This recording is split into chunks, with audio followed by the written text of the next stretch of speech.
Welcome to the Books and Martinis podcast. I'm Priya. And I'm Mercy. And this is your go-to book podcast, where we lift, empower, and spotlight authors. Grab your martini and follow along. And don't forget to like, follow, and subscribe. What's up, everyone? Welcome to our podcast. I'm Priya. I'm Mercy. Hello, everybody. Welcome, Elise. A big cheers to you. Welcome, Elise. Cheers. All the way from Australia. Oh, so excited Where to have it's 5 you. o'clock in the morning and she got a mimosa in her hand, guys.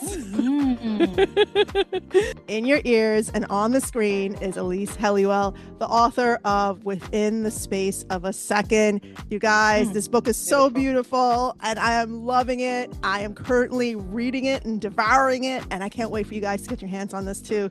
Welcome, Elise. Welcome to our podcast. Thank you so much for having me. I'm so excited to be here. Oh, we're so excited to have you. Talk to us about you. Tell us, is this your first book? Yes, it is my first book. Well, congratulations. Congratulations. Tell us where you got the inspiration for such a beautiful book. I mean, I know you have great taste. I love the aesthetics of your Instagram page. All the pinks happening and all the shades are just like my love language. Mm-hmm. So I love it. But the story itself, talk to us about inspiration. What inspired you? So I've always been a book girly and I've always loved reading romance. So my favorite genres are definitely romantasy, contemporary romance, and magical realism. So the original inspiration was about 10 years ago. I know, a long time. I was at work on a very boring day and I just couldn't find the book that I wanted to read. So as far as I knew, there was no Book Talk or Bookstagram back then, and I was getting all of my book recommendations from the Dymocks Top 100. I'm not sure, do you guys have Dymocks in the US, don't you? I'm not familiar with it. Yeah. Oh, okay. Well, basically it's readers vote and they compile a list of the top 100 books from the previous year.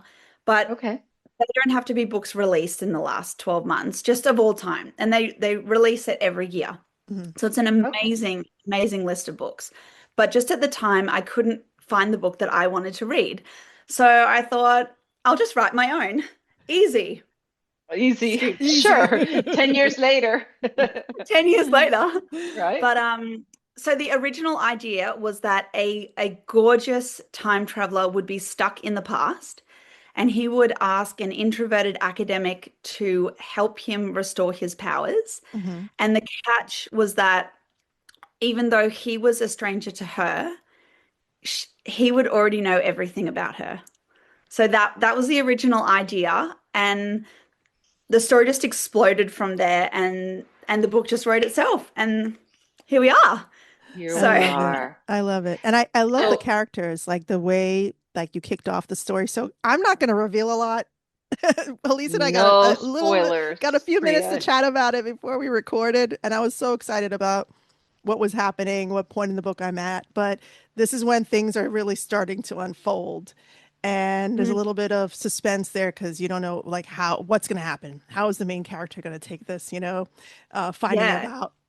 out about space travel. Am I allowed to say that? I mean, time travel. Am I allowed to say that? Yeah, time travel. Yeah. Is it okay if I do a little intro into the book for everyone? Yes, please. Go. We would love that. Yes, absolutely. Cool. Okay. So Within the Space of a Second is a time travel romance about an introverted academic who falls in love with a charismatic time traveler from the future while she's trying to unravel the secrets of her past. So it's perfect for anyone who likes magical realism. So think Divine Rivals or The 7-Year Slip, A Discovery of Witches. And popular tropes are slow burn, soulmates, hidden identities, found family, and he falls first. So that's my little... Oh my God, you did that so beautiful. Good. You practiced. A professional. I love that. I've pitched it many times.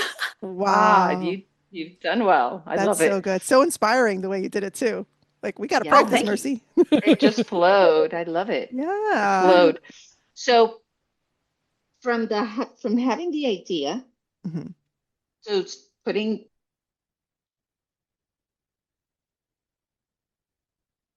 like you actually started 2015 Yes. with the whole idea and the vision of it. Yes, And what that's about right. the cover?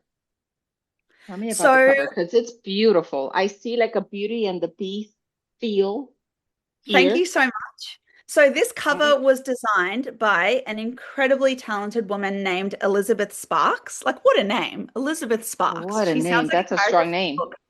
She's an Hmm. Australian, like me. And when I was put into contact with her, she was a uni student in her final year at uni. So she's first year out of uni now. And we did a Zoom and we just had a bit of a chat about how I see it. And this is literally what she came back to me with. And I was Beautiful. just blown away. So she's currently designing the cover for the second book Mhm. in the series. Um, and yeah, she's just incredible. I love it. And she designed the sprayed edges as well. So you can see Gorgeous. Which we don't have. So everybody watching. no, I'm sorry you don't have it. It's the Oh, moon it's rising over the beautiful. ocean, which has significance in the book when you read Yeah, it. that's so Um, beautiful. And your version has like a glittery thing going on I the was cover. gonna say that. yeah, it's got gold foiling on the Oh, it's top. Oh, I love beautiful. that. Yeah, so it's very exciting. Oh, it's And I wanted beautiful. to add, even though I said it took 10 years from the original idea, but I didn't commit to writing it until it was about 5 years after that. Okay. So, so when I originally had the idea to write, I'd write little bits here and there, and I'd go for months without writing. So I've always been a science girly. Mhm. I'm not an English girly. I never understood the assignment at school in English. Um, and so I have a degree in biomedical science and medical imaging science. What? I'm a radiographer.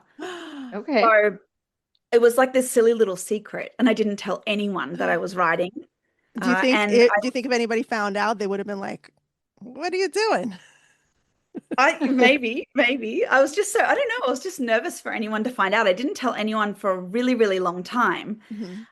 And then COVID happened. And when COVID happened, I was 6 months pregnant and I was working in a rural hospital where there was a very high chance that I would get COVID. And Mm. the advice given to me was stop work because we don't know what happens if a pregnant woman gets COVID. Right. So I went on maternity leave early. I had 3 months of maternity leave. And on the very first day, I sat down on the couch and I opened up Instagram. And my best friend and my cousin had put up, she'd shared an inspirational post. And it was the first thing I saw that morning. And I'd love to read it if that's okay. Please. Yeah, I'd love to share hear it. it. So the quote is, if you don't come out of this quarantine with either one, a new skill, two, starting what you've been putting off, like a new business, or three, more knowledge, you didn't ever lack the time, you lacked the discipline. So I read Ooh. that first day of my 3 month maternity leave, and I just knew that I was not going to waste this time. I was going to finish this book. And I spent 3 months just, the book pretty much wrote itself. And I finished the first draft, I think it was the day before I was induced. Oh, And then, wow. as so often happens, I had another baby after that. Right? And so during that time, I learned about the craft of writing because I'd never educated myself. And so I rewrote the book again during the maternity leave with my second baby. And then I got a developmental edit and I rewrote it again. So this was kind of my learning book, but I've reworked it and reworked it to a point now where I feel like it's the best version of itself and I'm really proud of it. And since I've written another book since, the second book in the series. So yeah, so it did Wow. take 10 years, but Oh. I didn't commit to writing until 5 years after that. Wow. So But you should be And very proud of yourself in between you brought two humans to to Earth. the yeah, world. So That's you a were a little lot. yes, bit, or yes, a I have little a three bit and a young. 5 year old. Oh, how Wow. special. So can we share with everyone like your journey becoming now a published author? Like with Yes, traditionally Mm. published author. Can we talk about that? yes. Because we had connected and we tried to set everything up for this interview. And at that point you thought you're going to be an indie author. Then all of a sudden you got picked up by a publisher. Tell us about that. Yes.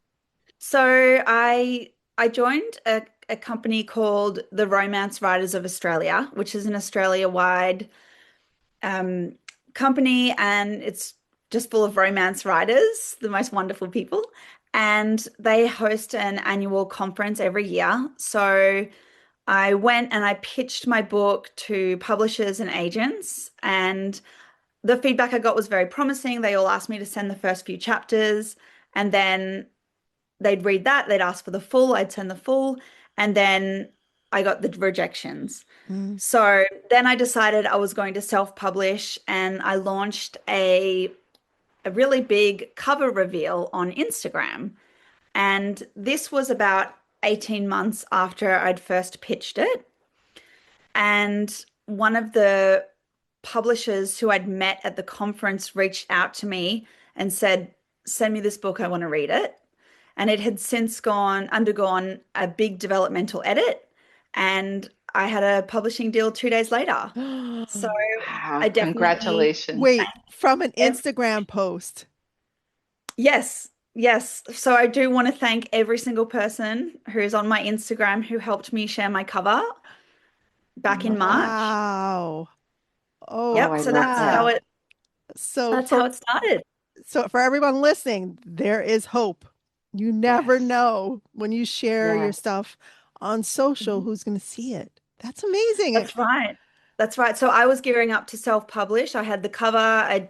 The book had undergone 3 edits, 3 professional edits. Yeah. I built up my social media, and I was ready to go. But Anthea from Atria Publishing offered me a deal, and Atria Publishing really helped me make this book just the best version it could be. I have absolutely no regrets signing with them. And sprayed, I wouldn't have had physical copies like this with sprayed edges, and so beautiful. They've been so amazing. So it's very exciting. Oh, that's wonderful. Well, congratulations. Thank you. What did the writing process look like for you? So when I recall you mentioning that you usually wake up really early to write. That's right. Yes. So before I got my publishing deal, I was working part-time as a radiographer. So 3 days a week as a radiographer, and the other 4 days I was just mum. So I remember saying to my husband, I need time to get this done. I believe in this book. I want to get it done. And we have a big mortgage and life like everyone else. Right. And he said to me, "You're going to have to find the time." I said, "I don't have the time." He said, find the time. So the only time was first thing in the morning before everyone woke up. So I was lucky my second baby was a good sleeper. So for the last 3 years, I've woken up at between 3:30 and 4 o'clock in the morning. Wow. And I'm lucky if I can write between 4 and 5, or 4:30 and 5:30. And then my oldest daughter's not a good sleeper, so she'll be up. But since I got my publishing deal and I got an advance, I've been able to take a few days off work now to write. Good for you. Good for you. Yes, we want your writing in the world. So good. I'm so excited for you. Oh, that's wonderful. Have you had beta readers? Have you had like a good tell us about the response from your beta readers, because it's not out in the world yet, obviously. It's not. But I do have many reviews on Goodreads for my ARC readers, which is great. Yeah. But my beta readers, well, my sister, but I know they say don't use family, but my sister is brutally honest. She's the first person that reads everything. And then a lot of writers from the Romance Writers of Australia have given me their time and feedback, which I'm so grateful for. But they're just, the feedback is just such excitement. They love it, and everyone just wants the second book, which is so exciting. So I've had lots of beta readers in all versions of this book. So that's wonderful. That takes me to the next question. So is it going to be 2 books? Will it be a trilogy? What are you thinking?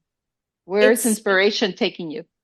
So the first and second books are already written, and I'm trying to figure out, I'd like it to be a trilogy. I'd like the next book to be the final, but the story's just gotten so big and there's so many characters and subplots that I'm thinking about maybe 4, but definitely not more than 4.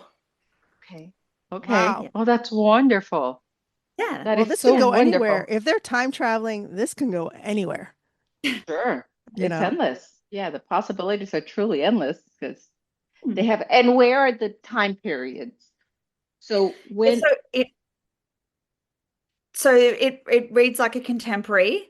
So the main female character is in 2025, and then he's from the the future. he's from the future. So I think he's 4 years ahead. Yeah. So yeah, not too far into the future or the No, not past. too far. Okay, that's great. Okay, Yeah. we can't say anymore. We know a lot more, but we can't really say anymore. So I'm going to stop right there because I'm just going to keep Well, asking.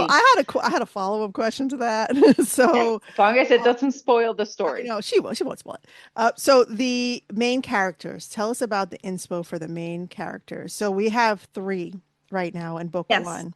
We have Yes, that's Mariella, we right. have Rose, and we have Parker. Tell us how you came Yes. up with their stories. Oh my gosh, I don't even know how I came up with their stories. They just popped into my head and they wouldn't go away.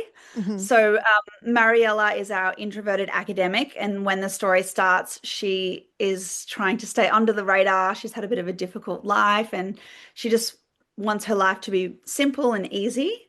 Hmm. Little does she know.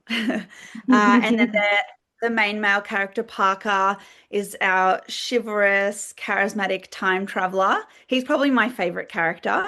Um, he just lightens the mood, and he has this blind faith that everything's going to be okay, even when things are clearly not okay. Hmm. And readers describe him as the golden Labrador, or the green Aw, flag, Oh, the the green retriever. flag, golden aw. retriever, sorry, or the green flag MMC.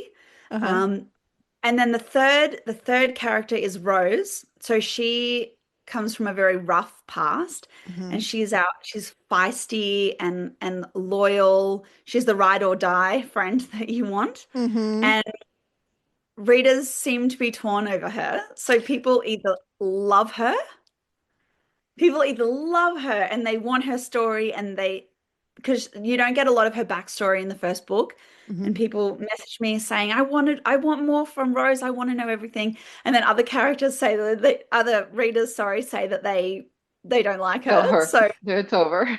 So I've been struggling a little bit with Rose. I'm like, what's her deal? What's her problem? Like, she's so on edge all the time. And at first I was like, is she jealous of Mariella? Like, does she not want, the two of them to, be together? Like, she doesn't like the vibe. Does she like Parker more? Like, I'm so new, like I'm almost halfway into the book right now. So I'm just like, what is happening? What is her mm, deal? she'll grow on you. Okay. There's hope. And Hopefully. we'll learn more about her with the second book. Yeah. Yes. Yes. That's Yes. But you do exciting. find out why she doesn't want Parker interfering with Mariella's timeline. So Oh, There's a reason always. okay. there's always a reason. Mm-hmm. Always. How exciting. If you have, well, giving advice to a writer or, yeah, an aspiring writer, somebody that wants to be an author at some point, what advice would you give them from the experiences that you've had so far? Yeah. And also from your genre, because our genre is like Yes. borderline. It's like sci-fi fantasy. People are very into fantasy. Sci-fi is like, Mm. so any advice for that too? Okay. So the advice I would give my younger self is to get help sooner. So I think when we're writing our first book, we're rewriting and rewriting and rewriting. And I think I would have benefited from getting the first professional developmental edit sooner. Hmm. So if you have a manuscript that you're sitting on and you're reworking it and reworking it, and you're trying to make it the best version of itself, that's how you know that it's ready for a developmental edit.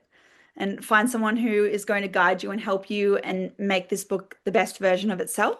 So that's the advice I would give the younger Elise.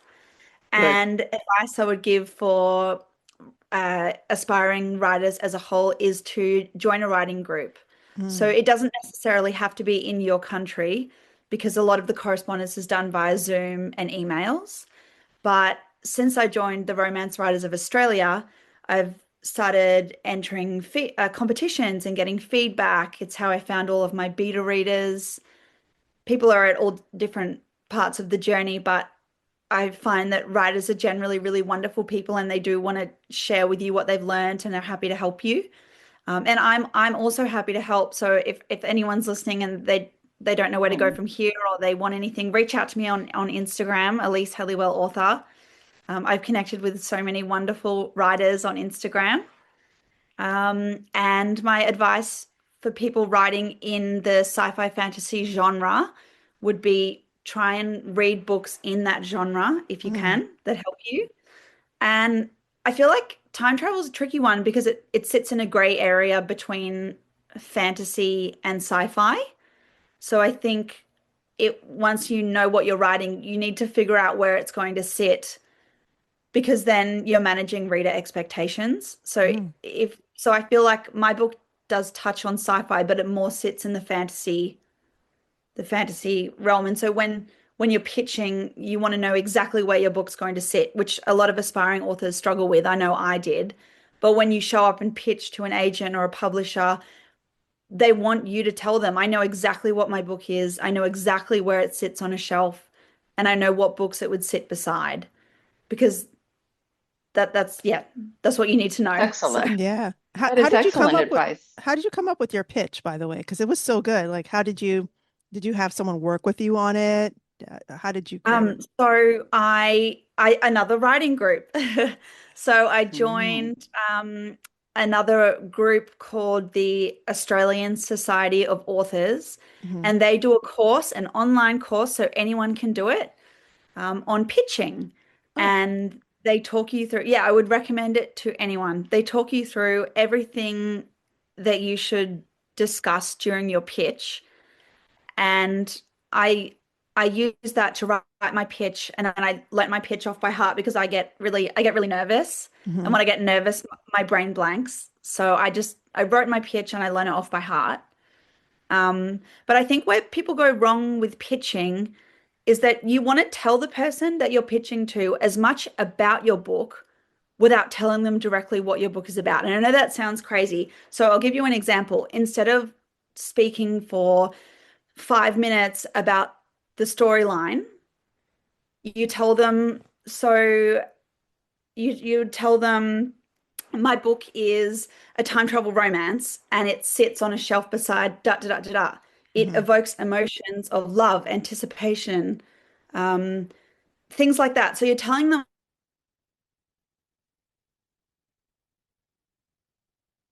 on and on and on about the plot. I don't know if that makes sense. Love that. Yes. I don't know. Absolutely.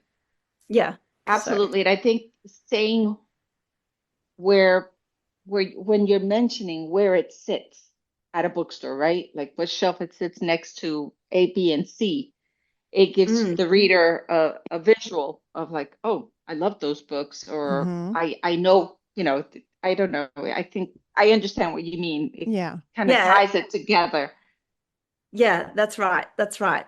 Yeah, like even you saying Divine Rivals, which we've read and we loved that book. Yes. The emotions evoked from it, the two books. Yeah. It was a good emotion. Like we loved the plot and the whole story.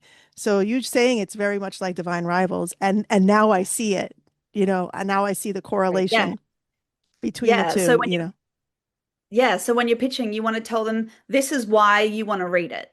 And this is that sort of thing. Yeah. Yeah. That's fantastic advice. I love that. Thank you. Love that. Yes. So to our readers who cannot get the book just yet, once they're ready to pre-order a book that'll come out in the beginning of next year, so very, very soon, where are they going to be able to find that? And what are the dates for everything? Yes. Share all the information to get in your good book. Sure. So Within the Space of a Second is out on the 25th of November, 2025, everywhere. That's electronically. So it's available the physical copy is available in Australia, New Zealand, the UK, Ireland, and India on the 25th of November 2025. So for my friends in the States, it comes out in May 2026 in physical, but you can definitely read it now on Kindle. And all the links will be in my social media on Instagram and TikTok at Elise Helliwell Author. So if you're in the States, you can pre-order it now. Oh, that's beautiful. Excellent. And we're in the States, and guess what? We have hard copies. So good. Yes, we and do. I believe I'm not sure about the States, but I believe that every copy will have every pre-order has the sprayed edges as well. So I just need to check that for the US, but I know for Australia, New Zealand, UK, if you pre-order, you get the sprayed edges. What a nice little incentive. And I am sure you're going to be sharing all that information with us regularly on Instagram. We'll stay in touch with you so you can keep us updated on all the great stuff. Have you back for the next book, because we got to know what happens. When is the next book scheduled for? No, I believe November 2026, but I'm not 100% on that yet. Okay. Well, that gives us hope. Yeah. So we do hope that when the next book comes out in November, that you'll consider us and visit us again. Oh, of course. This has been so much fun. This is my first podcast that hasn't been organized by run by a friend. The writers. Oh, that's awesome. Oh, well, I feel so happy honored. to have you. Thank you so very much. happy. And we appreciate your sharing the book with us. It means the world to us. Mm-hmm. And your time with us and all the wonderful advice. Your advice has actually been really wonderful. We appreciate it. It means a lot. Yes. So, okay. Thank you. Thank you so much for being our guest today, Elise. Everyone, check out her book Within the Space of a Second. We'll have all the information down below in the summary. Like, share, follow. Ask her questions online. It's very rare when authors are open. I love that. I love that you're doing that and that you're available for people to give feedback and ask questions. So, of course. Thank you, Elise. Everybody, I love it. Get her book. Elise, thank you. Let's do a last cheers to your success. Yes. Woo! Yes, Cheers. yes. I love it. Salud. This has been another episode of Books and Martinis. Make sure you stay tuned for next week's episode. Again, check out Elise. Thank you guys for listening. Absolutely. Bye, everybody. Bye.